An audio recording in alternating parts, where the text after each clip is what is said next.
विद्यार्थी मित्रांनो, आता प्राकृतिक रचना आणि जलप्रणाली या प्रकरणाअंतर्गत अगदी शेवटच्या टप्प्याला आपण येऊन पोहोचलेलो आहे. तर शेवटचा टप्पा अर्थातच दोनही देश भारत आणि ब्राझील या दोनही देशांची जी जलप्रणाली आहे त्या जलप्रणालीचा आपण अभ्यास करणार आहोत. पण तत्पूर्वी तुम्हाला एक ॲक्टिव्हिटी करायची आहे.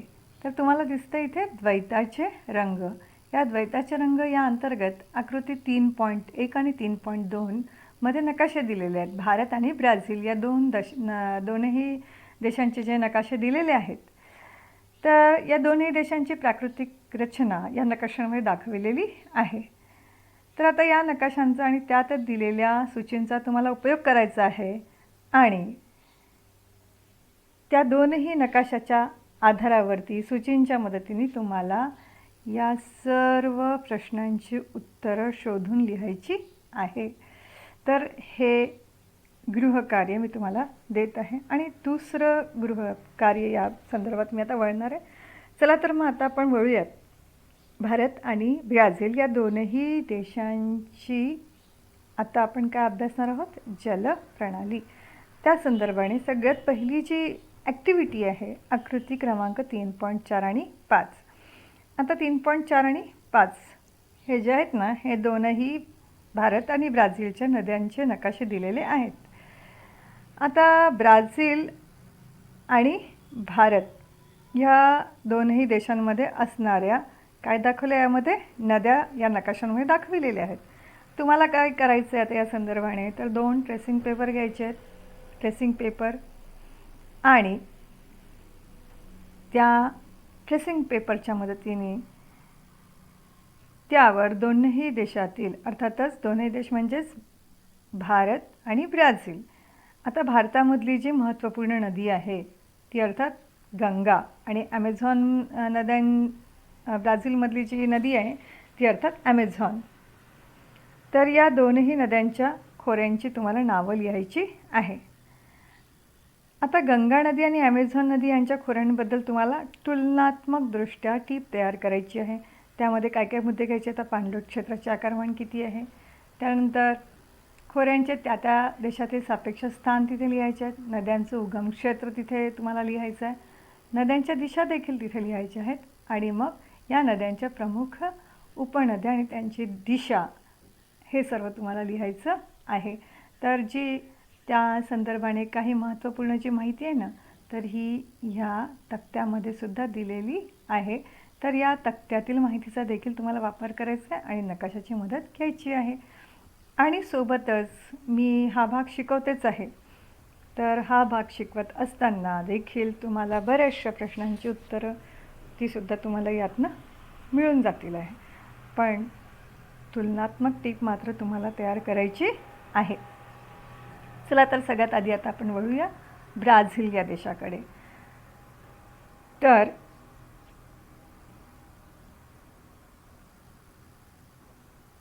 आपण ब्राझीलचा नकाशा अभ्यासणार आहोत नद्यांचा, तेव्हा आपल्या डोळ्यासमोर ब्राझीलचा नकाशा असणे अत्यावश्यक आहे. बरोबर आहे ना? तर हा नकाशा मी तुमच्यासमोर ठेवणार आहे. तर अगदी सुस्पष्ट असा हा नकाशा तुम्हाला दिसतोय सगळ्यांना. तर ब्राझील या देशामध्ये ब्राझीलच्या जलप्रणालीबाबत जेव्हा आपण विचार करणार तर सर्वात प्रथम आपण बघूया या देशामध्ये असणाऱ्या 3 महत्त्वपूर्ण नद्या कोणकोणत्या आहेत. तर पहिली जी नदी आहे ती अर्थात ॲमेझॉनचे खोरे. चला तर दाखवते मी तुम्हाला ॲमेझॉनचे खोरे. तर ही दिसतीये ना, ही ॲमेझॉन नदी. तर आता इथे बघा नदी दिसली आहे, सगळ्यांची ॲमेझॉन नदीला भेट झाली आहे. चला तर मग आता ॲमेझॉनचे खोरे बघूया. हे बघा ॲमेझॉनचे खोरे दिसते. तर इथपासून तर इथपर्यंत हे ॲमेझॉनचे खोरे आहेत. त्यानंतर नैऋत्येकडे पॅराग्वे आणि पॅरानॉ जलप्रणाली. तर ही बघा दिसते आहे तुम्हाला, ही जी दिसते ना ही पॅराग्वे आणि त्यानंतर ही पॅरानॉ जलप्रणाली. आणि त्यानंतर मग आता वळूया तर ब्राझीलच्या उच्चभूमी. आता हे जे ना हे ब्राझीलचं उच्चभूमीचं क्षेत्र इथे पण आहे आणि इथे पण आहे. मी तुम्हाला प्राकृतिक रचना ब्राझीलची ज्या सांगितली होती त्यावेळेला मी सांगितलं होतं. तर परंतु यामध्ये दाखवलं या कारणाचं नाही, कारण हा फक्त नद्यांचा नकाशा आहे. तर ब्राझीलच्या उच्चभूमीच्या पूर्वेकडे, आता हा जो भाग आहे हा ब्राझीलचा कोणता आहे? पूर्व भाग आहे. आता पूर्वेकडे सॅन फ्रान्सिस्को, साओ फ्रान्सिस्को नदी, ही जी नदी दिसतीये ना, तर ही पूर्वेकडली साओ फ्रान्सिस्को नदी. आणि किनारपट्टीच्या इतर नद्या, तर या किनारपट्टीला या ज्या दिसतात आहे ना, इटापेकेरू, त्याच्यानंतर परानिबा नदी, पुरागुआकू आहे ना, आणि त्याच्यानंतर ही इकडली जेक्युटिनोना नदी. बरोबर आहे. नावं मजेशीर आहेत कारण त्या ब्राझीलमधल्या नद्या आहेत, तर थोडीशी वेगळी नावं आहेत. बरोबर आहे. तर या सगळ्या अर्थातच साओ फ्रान्सिस्को आणि त्यानंतर इतर किनारी नद्या. तर असं आपल्याला या ॲमेझॉन नदी खोरे, नैऋत्येकडील पॅराग्वे पॅराना जलप्रणाली आणि ब्राझील उच्चभूमीच्या पूर्वेकडील साओ फ्रान्सिस्को आणि किनारपट्टीवरील इतर नद्यांचा इथे आपल्याला अभ्यास करायचा आहे. तर पुन्हा मी त्याला हायलाईट करते. बघा तर मग, तर हे दिसतं ॲमेझॉन नदी खोरे. बरोबर आहे. त्यानंतर मग मी तुम्हाला सांगितलं होतं पॅराग्वे आणि पॅराना. तर हे पॅराग्वे आणि त्याच्यानंतर पॅराना दिसली सगळ्यांना. तर या दोघांशी एकत्रितरित्या आपण पॅराग्वे पॅराना जलप्रणाली आणि त्याच्यानंतर साओ फ्रान्सिस्को, आलं सगळ्यांच्या लक्षात. तर अशा प्रकारे आपल्याला या जलप्रणालींचा अभ्यास करायचा आहे. तर सर्वात आधी आपण काय करणार आहोत, तर पहिल्या क्रमाने ॲमेझॉन जलप्रणालीचा अभ्यास करणार आहोत. तर ॲमेझॉन जलप्रणाली अर्थातच ही आता तुमच्या सगळ्यांच्या लक्षात आलेली आहे. बरोबर. तर आता अशा या ॲमेझॉन नदीचा उगम पेरू देशातील अँडीज पर्वतरांगांच्या पूर्व उतारावरती होतोय. तर आता ॲमेझॉन नदी दिसते तुम्हाला सगळ्यांना, सगळ्यांच्या समोर आहे ॲमेझॉन नदी. ही बघा, ही ॲमेझॉन नदी. आता या ॲमेझॉन नदीचा जो उगम आहे हा इथे बघा, तुम्हाला आधी जेव्हा तुम्ही राजकीय नकाशा अभ्यासला आहे ना, तर तेव्हा अभ्यासताना तुम्हाला इथे दिसलं असेल इथे पेरू देश. तर पेरू या देशामध्ये पर्वतरांगा आहेत. त्या पर्वतरांगांचं नाव काय आहे? अँडीज पर्वतरांगा. तर पेरू या देशामध्ये अँडीज पर्वतरांगांमध्ये या कोणत्या नदीचा उगम झालेला आहे? या ॲमेझॉन नदीचा उगम झालेला आहे. आता या ॲमेझॉन नदीबद्दलच आपण अतिशय सविस्तर अशी चर्चा इथे आता आपण करणार आहोत. तर अँडीज पर्वतरांगा, आता मी तुम्हाला सांगितलं इथे अँडीज पर्वतरांगा आहेत. या भागामध्ये अशा अँडीज पर्वतरांगा आहेत. तर या अँडीज पर्वतरांगेच्या पूर्व उतारावरती या ॲमेझॉन नदीचा उगम झालेला आहे. आता या नदीचं वैशिष्ट्य काय आहे याबद्दल आता आपण बघणार आहोत.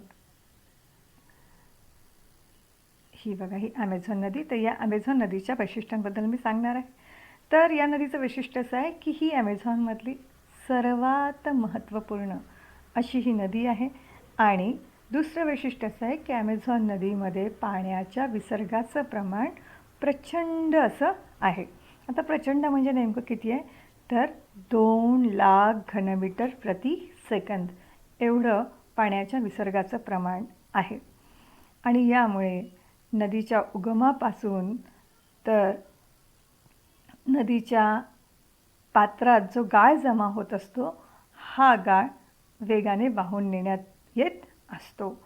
अर्थातच उगमाकडील भागामध्ये गाळाचं प्रमाण जास्त आहे.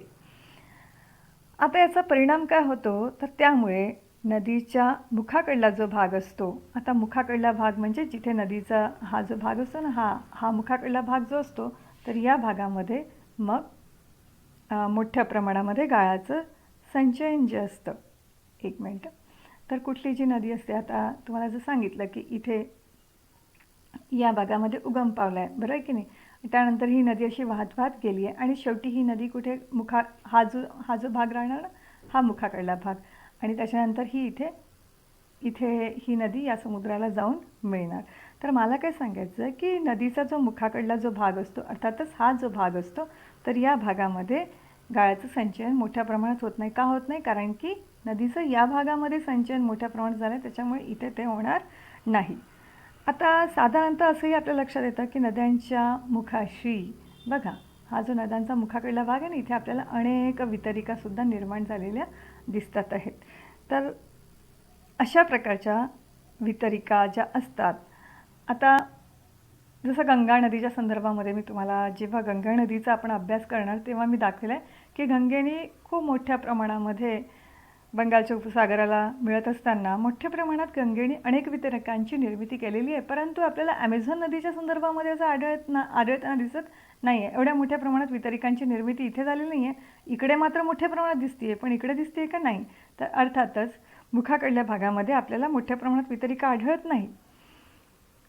आता त्याऐवजी ॲमेझॉनच्या मुखाजवळ ॲटलांटिक महासागरात, आता जो किनाऱ्याकडला जो भाग आहे, हा जो दिसतोय ना, हा ॲटलांटिक महासागर. तर ॲटलांटिक महासागराचा हा जो किनाऱ्याकडला जो भाग आहे, इथे मात्र काय केलं मग या नदीने, ॲमेझॉन नदीने इथे अनेक बेटांची निर्मिती केली. दिसतंच आहे तुम्हाला बघा, हे मॉर्जा बेट आहे ना. तर बेटांची निर्मिती केली आहे किंवा बेटात इथे तयार झालेले आपल्याला आढळून येत आहेत. आता ॲमेझॉनच्या नदीच्या पात्राची जी मुखाजवळची जी रुंदी आहे या नदीची, या भागातली जी रुंदी आहे, ही जवळपास 150 किलोमीटर एवढी आपल्याला आढळून येते. आता तुम्हाला प्रश्न पडला असेल आहे की 150 किलोमीटर रुंदी म्हणजे नेमकी किती असेल बरं आहे ना. तर आता उमरेड ते नागपूर किती किलोमीटर आहे? 50 किलोमीटर, बरोबर आहे ना. आता उमरेड ते नागपूर 50 किलोमीटर अंतर म्हणजे बापरे किती मोठं आहे, बरोबर आहे ना. मग त्याच्या तिपटीने विचार करा, त्याच्या तिप्पट या ॲमेझॉन नदीची रुंदी आहे. आलं तुमच्या लक्षात? आता ॲमेझॉन नदीचं एवढी मोठी रुंदी आहे, मग आता त्याचा उपयोग निश्चितच होत असणार ना. तर ॲमेझॉन नदीचं हे जे पात्र आहे, एवढं मोठं पात्र जे आहे ना, हे याचा उपयोग कशासाठी करण्यात येत असतो? तर जलवाहतुकीसाठी करण्यात येत असतो. तर मला असं वाटतं की आपण छान प्रकारे या ॲमेझॉन नदीची माहिती मिळविलेली आहे. आता त्यानंतर आता आपण पुढच्या फॅमिलीकडे, पुढच्या जे ॲमेझॉन देशामधली पुढची जी फॅमिली आहे नद्यांची, पॅराग्वे आणि पॅराना, यांच्याबद्दल आता आपण माहिती बघणार आहोत. तर चला तर बघूया, ही पॅराग्वे आणि ही पॅराना या दोन नद्यांच्या संदर्भाने एकत्रितरित्या आपण त्यांना काय म्हणणार? तर पॅराग्वे पॅराना जलप्रणाली. तर इथे बघा, इथे पण दिसते तुमच्या पुस्तकातला काही भाग आलेला, इथे पहा पॅराग्वे पॅराना जलप्रणाली. तर ह्या दोनही नद्या ब्राझीलच्या कोणत्या भागामध्ये आढळतात? तर ही जी दिशा मी तुम्हाला दाखवते आहे बघा, ही नैऋत्य दिशा आहे. तर ब्राझीलच्या नैऋत्य भागामध्ये या दोनही नद्या तुम्हाला आढळून राहिलेल्या आहेत. आता या ज्या दोनही नद्या आहेत या ब्राझीलच्या दक्षिणेकडे, आता दक्षिणेकडे हा जो भाग दिसतो ना, हा तर हा जो भाग आहे ना, हा मी जो तुम्हाला दाखवलेला आहे, हा जो भाग दाखवलेला आहे, तर हा अर्जेंटिना देश आहे. आलं सगळ्यांच्या लक्षात? तर या अर्जेंटिना देशामध्ये एक नदी आहे, त्या नदीचं नाव आहे प्लाटा. तर या प्लाटा नदीला या पॅराग्वे आणि पॅराना दोन्हीही येऊन मिळताना दिसतात. तर दिसतात की नाही बघूया आता, चला. तर बघा, इथे मी तुम्हाला दाखवलं, आता अर्जेंटिना दाखवला मी तुम्हाला, इथे अर्जेंटिना आहे, बरोबर आहे. तर ही बघा, ही पॅराना नदी आणि ही पॅराग्वे नदी, ही बघा, ही पॅराग्वे आणि ही पॅराना नदी, या दोनही इथे अर्जेंटिनामध्ये इथे येऊन मिळून राहिलेल्या आहेत, बरोबर आहे. आता या दोनही नद्या, आता दक्षिण टोकाला या दोन, आता बघा हा क्रॉसमध्येच आलेला आहे, हां. तर एक मिनिट, तर बघा, ही पॅराग्वे नदी आणि ही पॅराना नदी, ही पॅराना नदी, आणि दक्षिण टोकाला असलेली नदी अर्थात कोणती? ही उरुग्वे नदी. आलं सगळ्यांच्या लक्षात?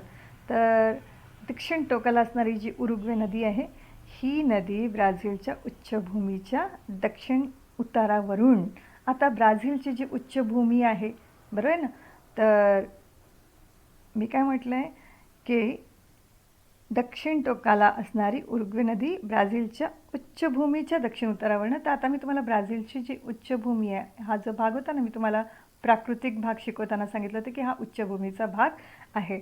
तर या उच्चभूमीच्या दक्षिण उतारावरून काय करतो, इथे पाण्याचा पुरवठा होतोय.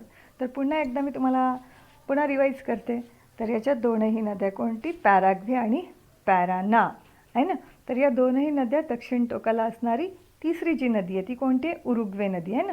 तर यांना ब्राझीलच्या उच्चभूमीच्या दक्षिण उतारावरनं काय होत असतं, तर पाण्याचा पुरवठा होत असतो. आलं सगळ्यांच्या लक्षात, या तिघांनाही पाण्याचा पुरवठा होतोय.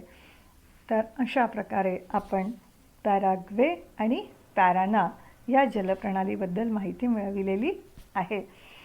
तर चला तर मग आता पुढच्या नदीकडे आपण वळणार आहोत.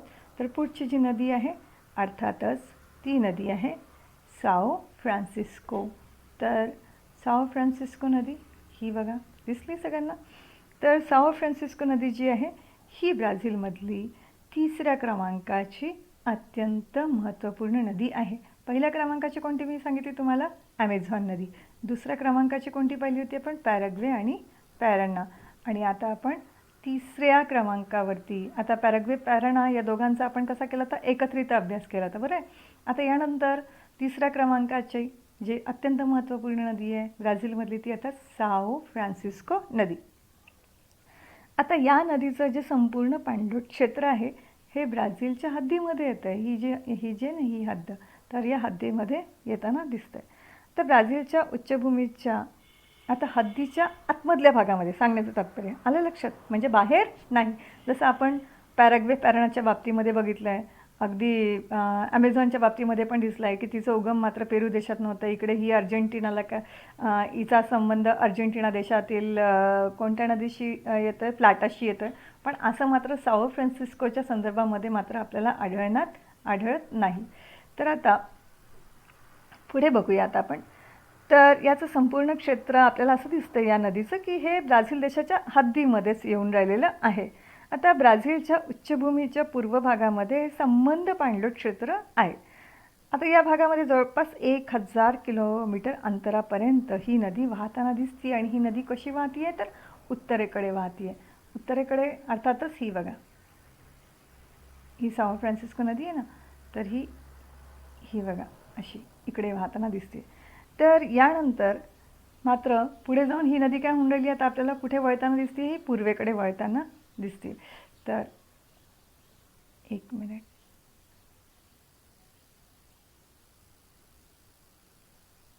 चला. तर मी काय म्हटलं की पूर्वेकडे ही जी साओ फ्रान्सिस्को नदी आहे ना, तर ही कशी वळून राहिली आहे, ही बघा, ही पुढे जाऊन ही साओ फ्रान्सिस्को नदी आहे ही अशी पूर्वेकडे इकडे वळून राहिलेली आहे.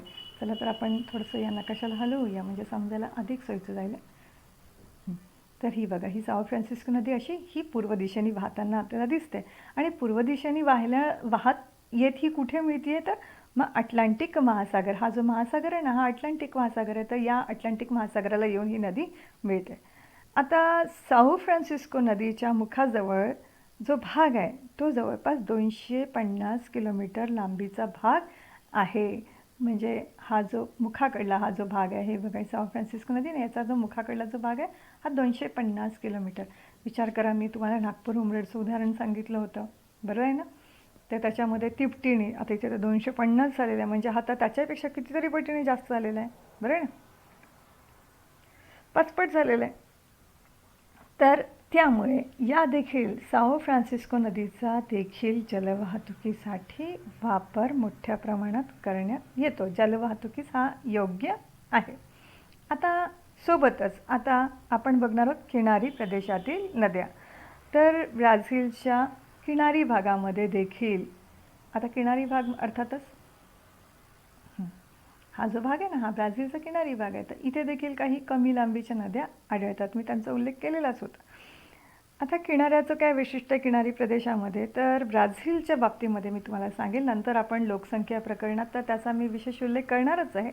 तर किनारी भागात विशेषत्वाने दाट लोकवस्त्या ब्राझीलमध्ये आढळतात. म्हणजे हा जो तुम्हाला ॲमेझॉन नदीचं खोऱ्याचं जे क्षेत्र आहे हे लोकवस्तीस काही उपयुक्त नाही. ते का उपयुक्त नाही आपण लोकसंख्येच्या संदर्भाने तेव्हा तिथे चर्चा करणार आहोत. परंतु हा जो किनारी भाग आहे इथे मात्र दाटीवाटीने लोकसंख्या या भागात ब्राझीलमध्ये आढळते. आणि म्हणून या ज्या किनारी भागामधल्या ज्या नद्या आहेत ना, या नद्या फारसं महत्त्व ठेवतात. आता यामध्ये कोणकोणत्या नद्या आहे, तर पहिली नदी जी आहे, तर पहिल्या नदीबद्दल मी तुम्हाला सांगते आता इथे. तर ही पारानिबा नदी आहे. त्यानंतर मग दुसरी जी नदी आहे, मग अशी पण मी बोलली होती, तर ती आहे इटापेकेरू नदी आहे. आणि या दोनही नद्या, पारानिबा आणि इटापेकेरू, तर या नद्या ज्या आहेत त्यांचं वैशिष्ट्य आहे की या उत्तरेकडे वाहतात. आणि मग पुढे जाऊन या दोनही ज्या नद्या आहेत, इटापेकेरू आणि ही जी आहे पारानिबा, या कशाला जाऊन मिळतात, तर उत्तर अटलांटिक महासागराला जाऊन मिळतात. आता यानंतर बघूया की दक्षिण अटलांटिक महासागराला ज्या नद्या जाऊन मिळतात, तर त्या नद्यांना पाण्याचा जो पुरवठा आहे हा ब्राझील उच्चभूमीतून होतो आहे. तर ब्राझील उच्चभूमीचा भाग, हा जो भाग दिसतो ना, हा ब्राझील उच्चभूमीचा भाग आहे की ज्याचा अभ्यास आपण प्राकृतिकच्या नकाशामध्ये केलेला आहे. तुम्ही देखील पुन्हा एकदा प्राकृतिकचा नकाशा उघडून बघू शकता. तर या दक्षिण अटलांटिक महासागराला ज्या नद्या मिळून राहिल्या, तर त्यांना मी काय म्हटलं की उच्चभूमीतनं पाणी पुरवठा होतो आहे. तर यामध्ये पुरागू आकू, आता पुरागू आकू म्हणजेच ही नदी. तर मी थोडंसं याला हे करते, मिटून टाकते, म्हणजे तुमच्या लक्षात येणार यातनं. हां, बघा ही जी नदी दिसते ना, ही पुरागू आकू नदी. तर ही जी नदी आहे ही देखील साल्वाडोरजवळ अटलांटिक महासागराला जाऊन मिळालेली आहे.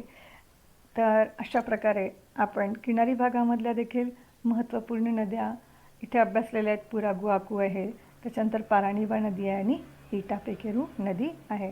तर आपण हे किनारी प्रदेशातील नद्यांतर्गत यांचा अभ्यास केलेला आहे.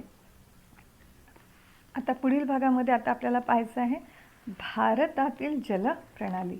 तर चला तर मग भारतातील जलप्रणाली आपण बघणार आहोत.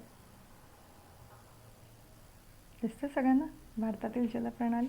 हां, तर सगळ्यांनी एक दृष्टिक्षेप या नद्यांकडे टाकायचं आहे आणि भारतातील कोणकोणत्या महत्त्वपूर्ण नद्या आहेत त्याचा आढावा घ्यायचा प्रयत्न करायचा आहे. तर भारतामधली ही जी जलप्रणाली आहे, तर या जलप्रणालीच्या संदर्भामध्ये उगम क्षेत्रानुसार आपण काय केलेलं आहे की भारतातील नद्यांचे आपण थोडेसे दोन प्रकार पडलेत किंवा विभाजन केलं असं म्हणायला हरकत नाही. अभ्यास करण्याचं आपण विभाजन केलेलं आहे. तर ते विभाजन कशा प्रकारचं आहे, तर हिमालयीन नद्या आणि द्वीपकल्पावरील नद्या. तर आधी मी तुम्हाला सांगते, तुम्हाला माहिती आहे की हा जो भाग आहे ना, एवढा जो भाग आहे हा पूर्ण हिमालय पर्वतांनी व्याप्त आहे आपल्या भारताचा. हा एवढा भाग जो आहे ना, हा हिमालयाने व्याप्त आहे. तर इथे बघा किती मोठ्या नद्यांचा संच दिसतो आपल्याला, बरोबर आहे ना. म्हणून आपण त्याचा एक पार्ट केला आहे, एक भाग केलेला आहे हिमालयीन नद्या, आणि दुसरा आहे द्वीपकल्प. आता हा जो भाग आहे, हा संबंध भाग जो आहे आपण प्राकृतिकच्या नकाशामध्ये बघितलेला, हा काय द्वीपकल्पीय प्रदेश. तर या द्वीपकल्पीय प्रदेशावरील इथे सुद्धा खूप मोठ्या प्रमाणातल्या नद्या दिसतात आहेत, बरोबर आहे ना. तर म्हणून मग आपण दोन भाग केलेले आहेत. पहिला म्हणजे उगम क्षेत्रानुसार हिमालयातील नद्या आणि दुसरा द्वीपकल्पावरील नद्या. अशा प्रकारे आपण दोन भागामध्ये काय केलेलं आहे, वर्गीकरण केलेलं आहे. तर आता आपण सगळ्यात आधी आपण बघणार आहोत हिमालयातील नद्या. तर हिमालयातील ज्या नद्या आहेत, तर बहुतांशी ज्या नद्या आहेत हिमालयातल्या, तर या भारतामधील देखील प्रमुख नद्या आहेत. आणि या नद्या हिमालयामधून उगम पावतात. आता हिमालयातनं उगम पावणाऱ्या नद्यांच्या वैशिष्ट्यांबद्दल मी तुम्हाला आता सांगते आहे. आणि बोर्डाच्या परीक्षेमध्ये याशी निगडीत अत्यंत महत्त्वपूर्ण असा प्रश्न देखील असतो. तर नीट समजून घ्या. तर काय काय वैशिष्ट्यपूर्णता असते हिमालयातनं उगम पावणाऱ्या नद्यांबद्दल. तर या ज्या हिमालयीन नद्या असतात, तर या नद्यांना उन्हाळ्यातही यांच्यामधून मोठ्या प्रमाणात विसर्ग होत असतो पाण्याचा. आता प्रश्न निर्माण झाला की उन्हाळ्यामध्ये पाण्याचा विसर्ग का असतो. तर उन्हाळ्यामध्ये काय असतं की तिथे बर्फ पडतो आणि मोठ्या प्रमाणात बर्फ असतो. आणि हा जो बर्फ असतो, आता हा बर्फ उन्हाळ्यात पडत नसतो, ॲक्च्युली तो हिवाळ्यात पडतो. आता हिवाळ्यात पडलेला हा जो बर्फ असतो, हा बर्फाचा जो साठा असतो, तर जेव्हा तिथे उन्हाळा असतो, म्हणजे जम्मू काश्मीर, हिमाचल प्रदेश यामध्ये, तर उन्हाळ्यामध्ये तापमान वाढतं. आणि तापमान वाढल्यामुळे काय होतं की इथला बर्फ वितळतो. आणि बर्फ वितळल्यामुळे या नद्यांना उन्हाळ्यात देखील पाण्याचा पुरवठा होत असतो. आणि म्हणून मग या नद्यांना उन्हाळ्यातही मोठ्या प्रमाणामध्ये विसर्ग होत असतो. आता पावसाळ्यात तर पाऊसच पडतो आहे, बरोबर आहे ना. तर मग त्यामुळे पावसाळ्यात पाऊस देखील पडतो आहे आणि तो बर्फ जसा वितळला त्यामुळे सुद्धा पाण्याचा पुरवठा झाला आणि त्यामुळे इथे काय होत असतं की मोठ्या प्रमाणामध्ये या नद्यांना पूर येण्याचं प्रमाण जास्त असतं. आणखी काय वैशिष्ट्य आहे या नद्यांचं, हिमालयीन नद्यांचं, तर या ज्या नद्या आहेत या नद्यांना 12ही महिने पाणी मिळत असतं. तर पावसाळ्यात पाऊस पडल्यामुळे, उन्हाळ्यामध्ये बर्फ वितळतो तापमान वाढल्यामुळे आणि हिवाळ्यामध्ये हिमवर्षा होत असते आणि म्हणून मग या नद्या ज्या आहेत या कशा आहेत, बारमाही वाहणाऱ्या नद्या आहेत. आता या नद्यांच्या बाबतीमध्ये आणखी काय वैशिष्ट्यपूर्णता आहे, तर आपण याचे आणखी 2 गट केलेले आहेत. तर पहिला जो गट केलेला आहे तो अर्थात सिंधू नदीचा, सिंधू नदी आणि तिच्या उपनद्या. तर सिंधूला आता आपण भेट देऊया आधी आपण, ठीक आहे.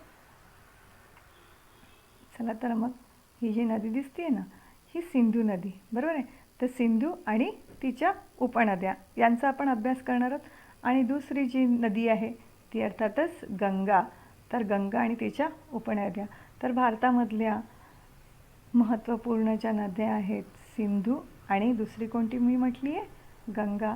ही जी दिसते गंगा नदी इथे पण दिसते, इथे पहा. त्याच्यावरनं किती ही जी भारतातली जी गंगा नदी आहे हिने किती मोठं क्षेत्र व्याप्त केलेलं आहे हे तुमच्या लक्षात येईल आहे. तर मग आता बघायचं तर मग भारतातल्या ज्या नद्या आहेत महत्त्वपूर्ण या संदर्भाने आपण माहिती घेणार आहोत. तर आता हिमालयातल्या ज्या नद्या आहेत या हिमालय पर्वतीय क्षेत्रापेक्षाही जुन्या आहेत असं म्हटल्या जातं आहे. आता असं कोण म्हणतं आहे, तर अनेक भूगर्भशास्त्रज्ञ असं म्हणतात आहे.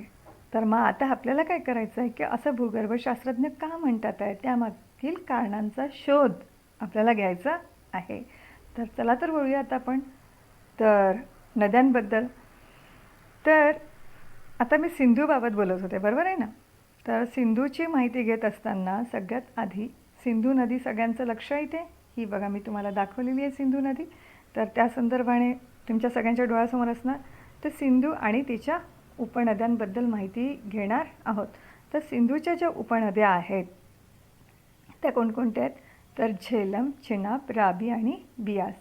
तर ही बघा ही जी दिसते ही झेलम, त्यानंतर ही जी दिसते ही चिनाब, त्यानंतर काय म्हटलं आहे मी, राबी आणि बियास.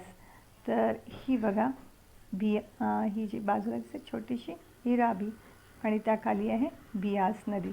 तर ही झाली सिंधू नदीची फॅमिली, सिंधूचं कुटुंब कबिला म्हणूया आपण, ठीक आहे ना. तर अशा प्रकारे झेलम, चिनाब, राबी आणि बियास या सिंधू नदीच्या काय आहेत, तर उपनद्या आहेत. आता यांचा उगम कुठनं झालेला आहे, तर पश्चिम हिमालयात अर्थातच जम्मू काश्मीर राज्यातून. आता जम्मू काश्मीर जे राज्य आहे हे बघा, हे जे राज्य आहे ना हे जम्मू काश्मीर राज्य आहे, बरोबर आहे ना. तर या जम्मू काश्मीर राज्यातून या सर्व नद्या वाहताना दिसतात आहे ना सगळ्या. मी तुम्हाला ग्रुपमध्ये हे केलं आणि जम्मू काश्मीर पण दाखवलेलं आहे. तर या जम्मू काश्मीरमधनं या सर्व नद्या काय होऊन राहिल्यात, वाहून राहिलेल्या आहेत. दुसरं वैशिष्ट्यपूर्णता बघा, त्या अगदी जवळजवळ मी मार्क केलेले त्या सर्व नद्या तुम्हाला काय दिसतात, त्या एकमेकाला पॅरलल दिसून राहिल्यात, एकमेकांना समांतर अशा त्या वाहताना दिसून राहिलेल्या आहेत. आता सिंधूची एक प्रमुख उपनदी आहे. आता ती उपनदी तर सिंधूची जी उपनदी आहे तर ती उपनदी अर्थातच सतलज. तर आता आपण सतलजबद्दल बोलणार आहोत. तर ही बघा ही जी नदी दिसते ही सतलज नदी. तर या सतलजबद्दल आता मी बोलणार आहे. तर ही जी सतलज नदी जी आहे ही मानसरोवर जवळ. तर मानसरोवर कुठे आहे, तर हे बघा हे मानसरोवर आहे, दिसतं. हां, तर ही सतलज नदी मानसरोवरजवळ उगम पावती आहे. तर चला तर मग मी सतलज दाखवून देते. ही सतलज नदी आहे आणि सतलज नदी कुठे उगम पावती आहे, मानसरोवरजवळ. तर मी असं इथे ती उगम पावलेली आहे आणि पुढे ती कोणत्या दिशेने वाहते, पहा इथून ती उगम पावली आणि ती मग पश्चिम दिशेकडे वाहत आलेली आहे. मानसरोवरजवळनं उगम पावली आणि पश्चिम दिशेकडे ती वाहत आलेली आपल्याला दिसते. आता सतलज आणि तिच्या उपनद्यांमधल्या गाळाच्या संचयनातनं भारतामधलं जे पंजाबचं मैदानी प्रदेश आहे, भारतातला अत्यंत महत्त्वपूर्ण मैदानी प्रदेश हा हा जो पंजाबचा मैदानी प्रदेश आहे ना, अर्थातच हा का महत्त्वपूर्ण आहे, कारण की हा अत्यंत सुपीक उपजाऊ असा भारताचा महत्त्वपूर्ण असा कृषक दृष्टिकोनातनं पट्टा आहे आणि हा या नदीमुळे निर्माण झालेला आहे. कोणत्या नदीच्या मी बोलते आहे? सतलज नदी आणि तिच्या उपनद्यांनी जे गाळाचं सिंचन केलं त्यातनं हे पंजाबचं मैदान तयार झालेलं आहे.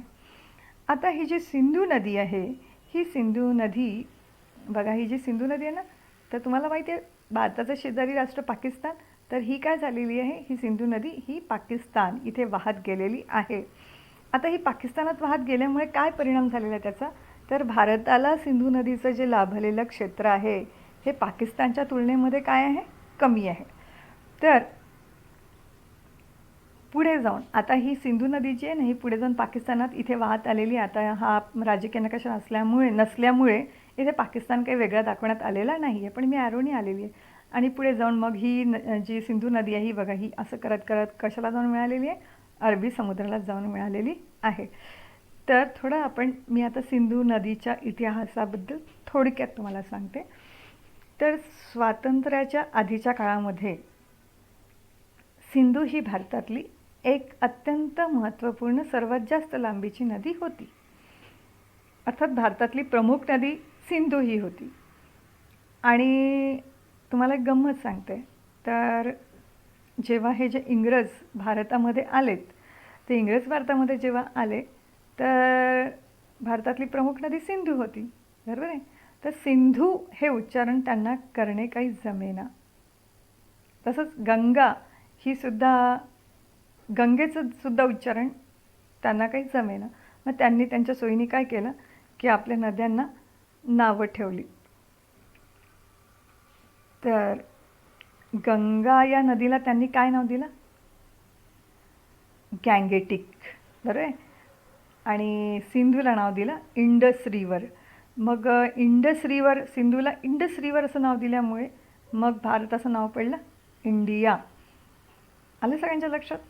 तर अशा प्रकारे सिंधू ही एक अत्यंत महत्त्वपूर्ण नदी होती. पण जसं तुम्हाला माहिती आहे की याचं फार थोडं क्षेत्र जे आहे हे भारताला लाभलेलं आहे आणि पुढे जाऊन ते पाकिस्तानात गेल्यामुळे मोठं क्षेत्र पाकिस्तानात तिचं आहे. पुढे जाऊन तुम्हाला माहिती आहे की स्वातंत्र्यानंतर भारताची फाळणी झाली, भारतातनं पाकिस्तान वेगळा झाला आणि खूप मोठं क्षेत्र सिंधूचं पाकिस्तानला लाभलं. आणि नंतरच्या कालावधीमध्ये मग भारताची सर्वात महत्त्वपूर्ण आणि सर्वात मोठी नदी गंगा. तर याचं कारण पण आता तुम्हाला स्पष्ट झालेलं आहे की गंगा ही पहिल्या क्रमांकाची नदी का आहे. खरे तर सिंधूच होती, पण त्याचं मोठं क्षेत्र पाकिस्तानात गेल्यामुळे मग फार थोडं क्षेत्र भारताला लाभलं. आणि आपण जर गंगेच्या बाबतीमध्ये पाहायला गेलो तर आपल्याला काय दिसतंय की गंगेचं हे फार मोठं क्षेत्र आता भारताला लाभलेलं आहे. या कारणास्तव भारतातली गंगा ही महत्त्वपूर्ण नदी आहे. तर आता दोघांची पण मी आता तुम्हाला थोडीफार जॉग्रफीमध्ये दोन्ही नद्यांची हिस्ट्री पण सांगितली आहे. गंगेला गँगेटिक प्लेन असं वगैरे पण म्हणतात इंग्रजीमध्ये. आता गंगा नदी जी आहे, आता सिंधूबद्दल भरपूर सांगितलेली आहे माहिती मी की पुढे जाऊन ती पाकिस्तानातनं अरबी समुद्राला जाऊन मिळालेली आहे. आता गंगा ही जी नदी आहे, ही गंगा नदी हिमालयामध्ये जे गंगोत्री आहे, तर पहिले आपल्याला गंगोत्री पाहायला लागेल आहे, बरं आहे ना. तर चला, तर मग ही दिसते आहे ही गंगोत्री, तर इथे तिचा उगम झालेला आहे. ठीक आहे. तर ही जी गंगा नदी आहे ही हिमालयातील गंगोत्री या हिमनदीतनं तिचा उगम झालेला आहे. मग आता इथून काय झालं आहे की ती हिमालय ओलांडून मग पुढे काय झालं आहे, ती मैदानी प्रदेशामध्ये आली.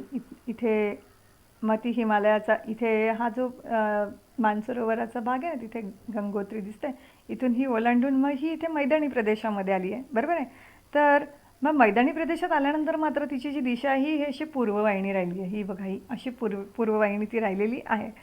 तर हिमालयात उगम पावणाऱ्या गंगेच्या अनेक उपनद्या देखील आहेत आणि त्या देखील तिच्यासोबत अशाच मार्गाने वाहत येत असताना आपल्याला नकाशामध्ये दिसतं आहे.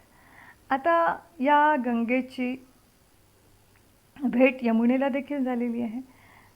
तर गंगेची मैत्रीण यमुना, ठीक आहे. तर यमुना जी आहे ही गंगेची एक प्रमुख उपनदी आहे आणि तिचा उगम कुठे झालेला आहे, तर यमुनोत्री या ठिकाणी. तर बघा, दोघींचा, गंगेचा गंगोत्री आणि यमुनेचं हे बघा यमुनोत्री दिसते सगळ्यांना. पुन्हा मी एकदा तुम्हाला मार्क करून सांगते. हे बघा हे यमुनोत्री दिसतंय, बरोबर आहे. आणि गंगेचा त्याच्या खाली, चला ही गंगोत्री आणि ही यमुनोत्री, ठीक आहे. तर अशा प्रकारे या दोनही नद्यांचं उगम क्षेत्र इथे आहे. तर यमुना, ही जी यमुना नदी दिसते सगळ्यांना, हां, तर ही जी यमुना नदी आहे, तर ही यमुना गंगेची एक, जसं मी तुम्हाला सांगितलं, प्रमुख उपनदी आहे. आता गंगेची एक मोठी उपनदी जी आहे ती बृहत हिमालयाच्या उत्तर भागातनं वाहत येते आणि मग ती वाहत आल्यानंतर मग ती काय करते, हिमालय ओलांडते. आणि हिमालय ओलांडल्यानंतर मग काय होतं की हिमालय ओलांडून ती भारतीय हद्दीमध्ये प्रविष्टित होते. तर चला तर मग मी तुम्हाला सांगते, ही अशी हिमालयातनं अशी उगम पावते आणि हिमालय हद्दीमध्ये ती प्रविष्टित होते. तर हिमालय हद्दीमध्ये प्रविष्टित झाल्यानंतर ती त्या ठिकाणी सांगपो या नावाने ओळखली जाते. आता सांगपो नावाने ती तिथे ओळखली जाते आणि हिमालय ओलांडणाऱ्या तिचा जो प्रवाह आहे त्या प्रवाहाला देखील नाव देण्यात आलेलं आहे. तर त्या प्रवाहाला नाव देण्यात आलं आहे दिहँग. चला तर मग दिहँग दाखवते, दिसलं आहे सगळ्यांना. तर अशा प्रकारे पुन्हा एकदा बघूया. ही सांगपो, तिच्या एका प्रवाहाला काय नाव देण्यात आलेलं आहे, दिहँग असं नाव आपण दिलेलं आहे.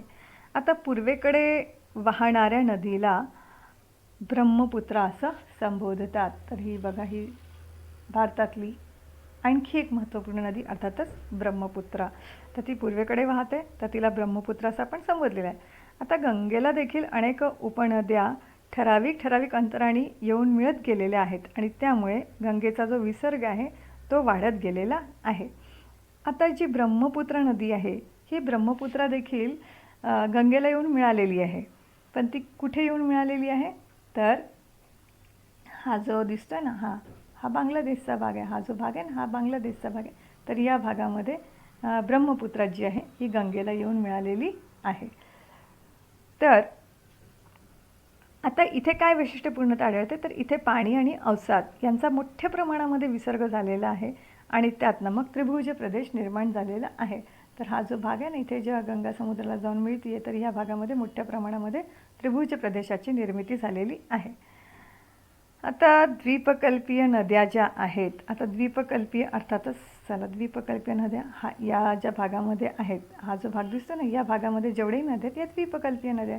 तर या द्वीपकल्पीय नद्यांपैकी पण बहुतांशी ज्या नद्या आहेत या गंगेला जाऊन मिळालेल्या आहेत. तर अशा प्रकारे गंगेचा मोठा विसर्ग आणि त्रिभुज प्रदेश निर्माण झालेले आहेत. काही द्वीपकल्पीय नद्या देखील त्यांना गंगेला जाऊन मिळालेल्या आहेत आणि त्यापैकी ज्या महत्त्वपूर्ण नद्या आहेत आता त्यांची थोडक्यात मी ओळख करून देते. तर ही बघा ही दिसते बेटवा, त्यानंतर केन, त्यानंतर शोण आणि महत्त्वपूर्ण नद्यांमध्ये चंबळ. तर चंबळ, बेटवा, केन आणि शोण. तर या खरे पाहता तर या कोणत्या नद्या आहेत, द्वीपकल्पीय नद्या आहेत, पण या देखील गंगा प्रणालीचा भाग झालेल्या आहेत. तर अशा प्रकारे आपण हिमालयीन नद्यांचा अभ्यास केलेला आहे. आता यानंतर पुढच्या टप्प्यामध्ये आपल्याला बघायचं आहे द्वीपकल्पीय नद्या. तर द्वीपकल्पीय नद्यांमध्ये आपण जर का वर्गीकरण करत असू तर वर्गीकरण करताना आपल्याला कशा प्रकारे करावं लागेल, पश्चिम वाहिनी आणि पूर्व वाहिनी. तर द्वीपकल्पाच्या पश्चिम भागामध्ये पश्चिम घाट आहे आणि पूर्व भागामध्ये पूर्व घाट आहे. हा जो दिसतोय ना, हा झाला पूर्व घाट आणि हा झाला पश्चिम घाट, बरोबर आहे ना. आणि जसं मी तुम्हाला सांगितलं निलगिरी पर्वत, हा जो भाग दिसतो हा निलगिरी पर्वताचा आहे. इथे ते दोनही घाट एकत्रित आलेलं आहे. तर पश्चिम जो घाट आहे, मागे पण माझ्या शिकविण्यात आलं, तर हा जो पश्चिम घाट आहे ना, हा फार महत्त्वपूर्ण जलविभागाचं काम करत असतो. आता द्वीपकल्पीय नद्यातील विसर्ग जो आहे हा मात्र पावसाच्या पाण्यावरच अवलंबून असतो. म्हणजे त्या वर्षी पाऊस कसा झाला आहे त्यावरती या नद्यांमध्ये पाण्याची उपलब्धी किती प्रमाणात असणार हे अवलंबून असतं. आणि त्यामुळे या नद्यांच्या खोऱ्यामध्ये आपल्याला काय आढळतं की पुराच्या आपत्तीचा धोका आपल्याला सहसा या नद्यांच्या संदर्भात आढळत नाही. जसं आपण पाहिलं हिमालयीन नद्याच्या संदर्भामध्ये की पावसाळ्यात भरपूर पूर येतो. आताही तुम्ही जर का बातम्या टी व्हीमध्ये बघितल्या तर खूप मोठ्या प्रमाणामध्ये त्या नद्यांना पूर आलेला आहे किंवा असणार. परंतु आपल्या भागामध्ये जर का खूप पाऊस कोसळला, अगदी सततचा पाऊस असला, सततधारा जर असेल पावसाच्या, तरच पुराचा धोका असतो, नाहीतर नसतो. तर पश्चिम घाट आणि अरबी समुद्र. तर मग आता पश्चिम घाट आणि अरबी समुद्र, तर हा जो दिसतो ना, हा अरबी समुद्र आणि हा जो आहे हा पश्चिम घाट. तर या दोघांच्या बाबतीमध्ये काय वैशिष्ट्यपूर्णता आहे, तर या दोहोंच्या दरम्यान वाहणाऱ्या नद्यांची जी लांबी असते ही मात्र कशी असते, कमी असते. तर कसं काय असतं तेही बघूया. तर पुन्हा एकदा बघूया. हे बघा, हा पश्चिम घाट आहे, बरोबर आहे ना, आणि हा पश्चिम किनारा आहे. तर या दोघांमध्ये लांबी किती किती कमी लांबी आहे, बरोबर आहे की नाही. आणि म्हणून या दोघांच्या दरम्यान ज्या नद्या वाहतात त्यांची लांबी कशी असते, कमी असते. म्हणजे ह्या ज्या नद्या अशा वाहून राहिल्या ना, तर यांची लांबी निश्चितच काय असते, कमी असते.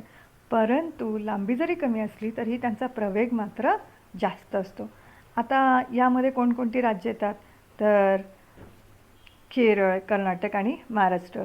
तर हा जो भाग आहे हा केरळ, त्याच्यानंतर हा जो भाग आहे हा कर्नाटकचा आणि हा जो भाग आहे हा महाराष्ट्राचा आहे, बरोबर आहे. तर त्याच्यानंतर इकडे जो आहे हा गुजरातचा जो भाग आहे. तर ठीक आहे.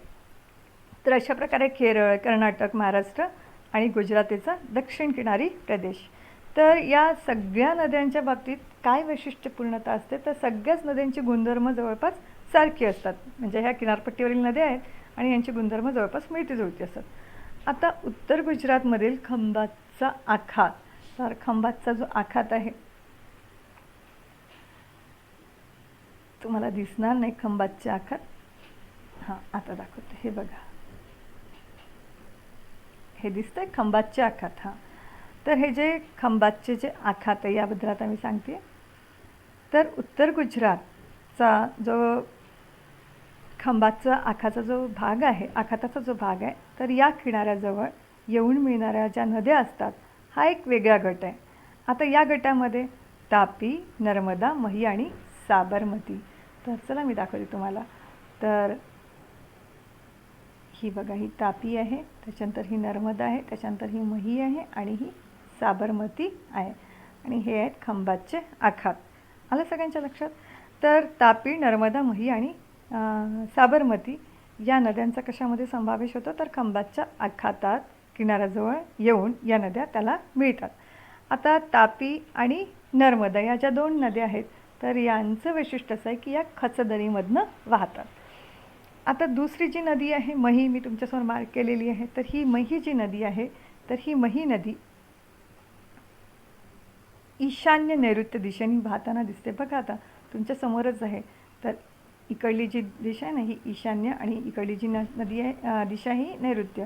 तशा प्रकारे तुम्हाला ही मही नदी वाहताना ईशान्य आणि नैऋत्य दिशेने वाहताना दिसते.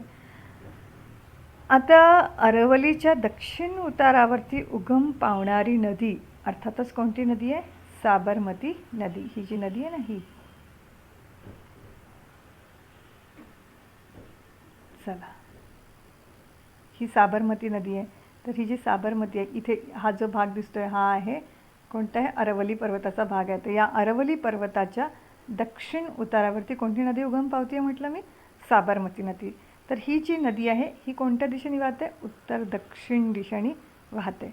आणि या व्यतिरिक्त अरबी समुद्राला मिळणारी नदी अर्थातच अरवलीच्या पश्चिम उतारावरती उगम पावणारी जी नदी आहे ती नदी आहे लुणी. तर मी तुम्हाला अगदी थोडक्यात अरवली पर्वत काढून दाखवते. हा जो दिसतो आता मी, हा जो काढला ना, हा अरवली पर्वत, ठीक आहे. तर मी कोणत्या नदीबद्दल बोलत होते, लुणी नदीबद्दल. लुणी नदी तुम्हाला दिसणे आवश्यक आहे. हां, बघा. तर हा जो अरवली पर्वत आहे, तर या अरवली पर्वताच्या कोणत्या उतारावरती म्हटलं मी, पश्चिम उतारावरती कोणती ही नदी वाहते, लुणी नदी वाहते. तर ही नदी पुढे जाऊन काय होते की अरबी समुद्राला कच्छच्या आखातामध्ये जाऊन मिळते. तर कच्छचे आखात हे इकडे आहे, कच्छचे आखात हे बघा, हे कच्छचे आखात आहे. आणि ही जी नदी आहे, कुठली नदी, अरबी नदी, ही काय होते, कच्छच्या आखातामध्ये जाऊन हा जो समुद्र आहे, हा समुद्र कोणता आहे? अरबी समुद्र. तर या अरबी समुद्राला जाऊन मिळते आखातामध्ये. तर अशा प्रकारे आपण काय पाहिलं आहे? तर हा जो प्रकार पाहिला आहे अरबी समुद्राला मिळणाऱ्या नद्या. आणि यानंतर आपण पुढच्या टप्प्यात जाणार आहोत, बंगालच्या उपसागराला मिळणाऱ्या नद्या.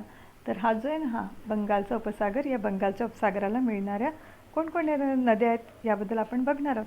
तर द्वीपकल्पाचा बराचसा जो प्रदेश आहे हा बंगालच्या पाणलोट क्षेत्राचाच भाग झालेला आहे. आता यामध्ये गंगेच्या व्यतिरिक्त महानदी, गोदावरी, कृष्णा आणि कावेरी. चला तर बघूया.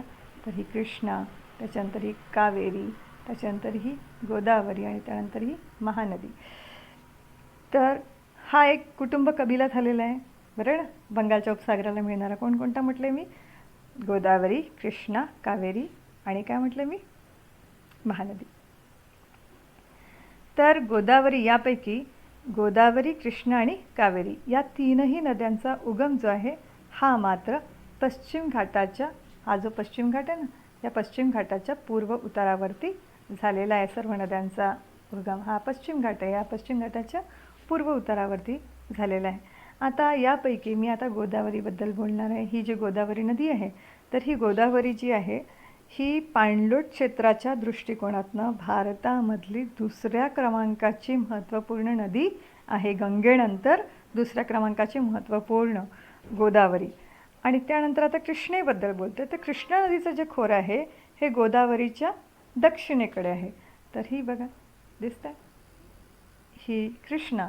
तर दक्षिण दिशेला कोणती नदी आहे? कृष्णा. तर कृष्णेचं जे खोरं आहे ते गोदावरीच्या दक्षिणेला आहे. त्यानंतर भीमा आणि तुंगभद्रा. चला आता तुंगभद्रा पण दाखवते. ही जी ना ही तुंगभद्रा. तर भीमा आणि तुंगभद्रा. तर ही जी भीमा आहे ही पण दाखवून देते तुम्हाला. ही बघा. हां, तर भीमा आणि दुसरं काय म्हटलं मी तुम्हाला? तुंगभद्रा. तर या कृष्णेच्या काय आहेत? उपनद्या आहेत, प्रमुख उपनद्या आहेत. आलं सगळ्यांच्या लक्षात? पुन्हा एकदा मी सांगते. तर भीमा आणि दुसरी काय म्हटलं? तुंगभद्रा या कृष्णा नदीच्या उपनद्या आहेत. आता कावेरी ही जी नदी आहे, कावेरीबद्दल चला तर मग. कावेरी मी तुम्हाला ॲरोनीज दाखवते. ही बघा, ही कावेरी नदी आहे, ठीक आहे. तर कावेरी ही जी नदी आहे, हा जो भाग दिसतो ना, हा कर्नाटकचा भाग आहे. हा भाग कर्नाटकचा. तर कावेरी नदी कर्नाटक आणि दुसरं कर्नाटकलाच लागून इकडला जो भाग आहे, हा जो भाग आहे हा अर्थात तामिळनाडूचा भाग आहे. तर या दोनही राज्यामधून ही जी कावेरी नदी आहे ही नदी वाहते. आणि या नदीचा फार पूर्वीपासून, अगदी जुन्या काळापासून जलसिंचनासाठी उपयोग केला गेलेला आहे. हे याचं वैशिष्ट्य आहे. तर आता आपल्याला केरळ, जसं मी तुम्हाला सांगितलं की फार जुन्या काळापासूनच सिंचनासाठी उपयोग करण्यात आलेला आहे. तर आता मी केरळच्या बद्दल मी थोडंसं तुम्हाला माहिती देते आहे. तर केरळमधील नद्यांच्या मुखापाशी अतिशय लांब अंतरापर्यंत पश्चजल साठलेलं असतं. आता या पश्चजलाच्या साठ्याला कयाल, तिथले म्हणजे अर्थातच केरळमधले जे लोक आहेत हे यांनी स्थानिक नाव दिलं आहे, त्याला कयाल असं म्हणतात. आता कयाल म्हणजे काय? दुसरं काही नाही आहे. तर हा पश्चजल हा जो शब्द आहे ना, हा खाऱ्या पाण्यासाठी वापरलेला आहे, बरं. खाऱ्या पाण्याला पश्चजल. तर खाऱ्या पाण्यातनं तयार झालेला तो एक मोठा साठा आहे आणि त्याला कयाल असं म्हणतात. आता दुसरं, जसं मी तुम्हाला सांगितलं की या कावेरी नदीचा कर्नाटक आणि तामिळनाडू या दोनही राज्यांमधनं ती वाहते आणि या नदीचा मोठ्या प्रमाणामध्ये जलसिंचनासाठी वापर करण्यात येत आहे फार जुन्या काळापासून. त्या संदर्भाने मी तुम्हाला सांगते की चोल राजांचं त्या भागामध्ये राज्य होतं. तर चोल राजांनी जवळपास इसवी सनाच्या दुसऱ्या शतकामध्ये कावेरी नदीवरती त्रिचिनापल्ली, त्याला आपण आता सध्या तिरुचिरापल्ली असं देखील म्हणतोय, तर तिरुचिरापल्ली या शहराजवळ धरण बांधून कावेरीच्या त्रिभुज प्रदेशात जलसिंचनास सुरुवात केलेली होती. आणि वैशिष्ट्य असं आहे की आजही हे धरण आणि त्यातून काढलेला जो कालवा आहे त्या कालव्याचा पाण्याचा वापर आजही या भागामध्ये मोठ्या प्रमाणात केला जातो. तर असं हे जलसिंचनाच्या दृष्टिकोनातून अत्यंत महत्त्वपूर्ण या नदीचा, कावेरी नदीचा उपयोग केला जातो. तर अशा प्रकारे या प्रकरणाचा मी इथे शेवट करते आहे. आणि सर्वांना एक सूचना अशी आहे की ब्राझीलमधल्या नद्या आणि भारतामधील नद्या, तर या नद्या तुम्हाला नकाशा, जितक्याही महत्त्वपूर्ण नद्या आहेत या तुम्हाला नकाशा आराखड्यामध्ये दाखवायच्या आणि किमान 5 नकाशे तुम्हाला, दोनही देशाचे प्रत्येकी 5-5 नकाशे तुम्हाला भरायचे आहेत. परीक्षेमध्ये नकाशा आराखडा भरा या प्रश्नामध्ये कुठलीही नदी विचारल्या जाऊ शकत असते. आणि दुसरा आणखी एक मी महत्त्वपूर्ण प्रश्न गृहपाठासाठी तुम्हाला देते आहे, बाकी मी तुम्हाला नंतर देणारच आहे. तर हिमालयीन नद्याच्या संदर्भामध्ये देते. कार्नेदिया सदरामध्ये हिमालयीन नद्या बारमाही वाहणाऱ्या नद्या आहेत. तर याचं तुम्हाला कारण लिहायचं आहे. तर मग मी तुमची रजा घेते.